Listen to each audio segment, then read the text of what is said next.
भारत के प्रधानमंत्री माननीय श्री नरेंद्र जी मोदी ने अपने विदेश दौरे में जब जापान के प्रधानमंत्री को भगवत गीता की प्रति भेंट में दी और कहा कि इससे अच्छी भेंट मैं नहीं दे सकता। आज जापान में सबसे अधिक बिकने वाली पुस्तक जापानी भाषा में गीता का भाष्य है। श्रीमती सुषमा स्वराज ने टिप्पणी की कि भगवत गीता राष्ट्रीय ग्रंथ घोषित कर शालाओं में पढ़ाई जानी चाहिए। खेद की बात है कि देश के पढ़े लिखे नेताओं को गीता का यथार्थ ज्ञान न जानने से गीता को सांप्रदायिक ग्रंथ मानते हुए विदेश मंत्री श्रीमती सुषमा स्वराज का विरोध करने लगे तथा कहने लगे कि गीता के साथ कुरान, बाइबल, ग्रंथ साहिब सभी ग्रंथ पढ़ाना चाहिए।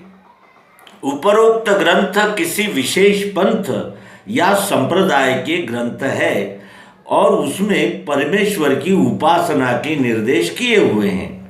गीता जब कुरुक्षेत्र की युद्ध भूमि में नारायण भगवान श्री कृष्ण जी ने अर्जुन को समझाई थी, तब मानव कोई संप्रदाय में जैसे इस्लाम, क्रिश्चियन, बौद्ध इत्यादि संप्रदायों में बिखरा हुआ नहीं था।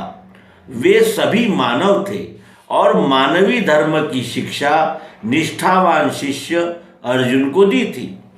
यह बात सत्य है कि भगवान के समझाने में अर्जुन को कई शंकाएं उत्पन्न हुई और श्री कृष्ण जी ने उनका निराकरण कर समाधान किया।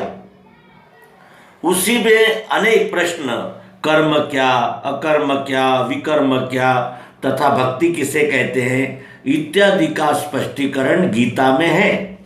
गीता मनन सत्र की प्रथा हमारे 5वें संचालक स्वामी श्री जीवनानंद जी चैतन्य ने शुरू की और वह आज भी शुरू है। प्रतिवर्ष एक सप्ताह यह सत्र केंद्रीय अध्यात्म विज्ञान शाला ओंकारेश्वर, जिला खंडवा, मध्य प्रदेश में शुरू है। स्वामी जी का कहना था कि गीता को समझने के लिए सर्वांग योग बड़ा साधन है। नारायण भगवान श्री मायानंद जी चैतन्य प्रणीत सर्वांग योग हमें भगवत गीता के कारण ही प्राप्त हुआ है। ईस्वी सन 1885 में पिताजी के साथ काशी प्रवास में स्वामी विशुद्धानंद जी सरस्वती से दिव्य चक्षु योग अत्यंत अल्प समय में उन्होंने समझा। विशुद्धानंद जी ने एक कंकड़ अधिष्ठान रखकर अल्प समय में दिव्य दृष्टि प्रदान कर कहा कि इस बीज का विस्तार कर अपने अवतार पद की सिद्धि करो। विज्ञानशाला के सभी भक्तों से अनुभव युक्त विनती है कि गीता मनन सत्र में उपस्थित होकर उसका अनुभव प्राप्त करें। यह कहना जरूरी है कि गीता उपनिषद है और उपनिषद अनुभव को कहते हैं। इस प्रकार हमने अध्यात्म विज्ञानशाला पत्रिका मई जुलाई 2017 से श्री पंढरीनाथ केंकरे, मुंबई, इनका लेख प्रस्तुत किया। इस लेख में उन्होंने श्रीमद् भगवद गीता का महत्व और श्रीमद् भगवद गीता और अन्य सांप्रदायिक ग्रंथ इनमें क्या अंतर है इसका स्वल्प और अत्यंत सारगर्भ ऐसा विवेचन किया है।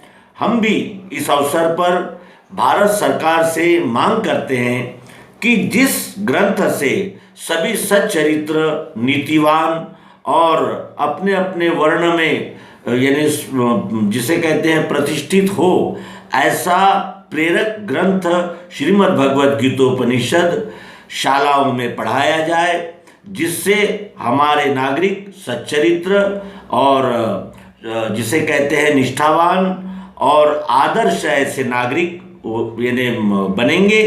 और ये हम स्वानुभव से कहते हैं कि श्रीमद् भगवद गीता ही इस विश्व का एकमात्र ऐसा ग्रंथ, ऐसा संविधान है कि जिसका अनुसरण करने से मनुष्य सच्चरित्र और जिसे कहते हैं कि स्थायी समाधान को प्राप्त ऐसा व्यक्ति बन सकता है।